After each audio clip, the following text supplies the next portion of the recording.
ভোরের আলো তখনও ঠিক মতো ফোটেনি, শহর ঘুম আর জাগরণের মাঝামাঝি।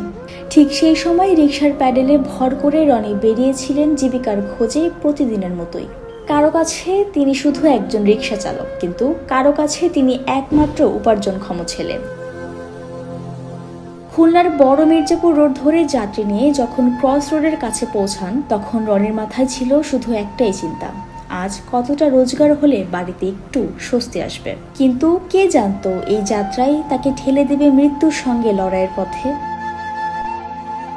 হঠাৎ পেছন থেকে প্রচণ্ড আঘাত, মুহূর্তের মধ্যেই রনি ছিটকে পড়েন রাস্তায়। মাথা ফেটে রক্ত ঝরতে থাকে, চোখের সামনে অন্ধকার নেমে আসে। আর যাকে বিশ্বাস করে রিকশায় তুলেছিলেন, সেই মানুষটাই রনির রিকশা নিয়ে মিলিয়ে যায় ভোরের নীরবতায়। জীবন অবাক না করলে কে করবে? 28% মিল্ক ফ্যাটের অবাক করার সাথে ফ্রেশ মিল্ক পাউডার। জীবন অবাক করুক প্রতিদিন। চিৎকার শুনে ছুটে আসে আশেপাশের মানুষ।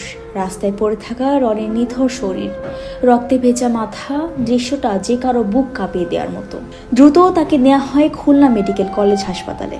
চিকিৎসকরা বলেন অবস্থা আশঙ্কাজনক। আঘাত এতটাই গুরুতর যে তাকে ঢাকায় নেওয়ার পরামর্শ দেওয়া হয়েছে। আর সেই খবর পৌঁছাতেই খালিশপুরের পিপলস কলোনিতে নেমে আসে স্তব্ধতা। পরিবারের একমাত্র ভরসা আজ হাসপাতালের বেডে নিথর হয়ে পড়ে আছে। পুলিশ সিসিটিভি ফুটেজ সংগ্রহ করেছে, দুর্বৃত্তকে ধরার চেষ্টা চলছে। কিন্তু রনির মায়ের কান্না, বাবার স্তব্ধ দৃষ্টি, এসবের দায় কে নেবে? রিকশাটা হারায়নি শুধু একজন চালককে, হারিয়েছে একটা পরিবার আর তার স্বস্তির নিঃশ্বাস।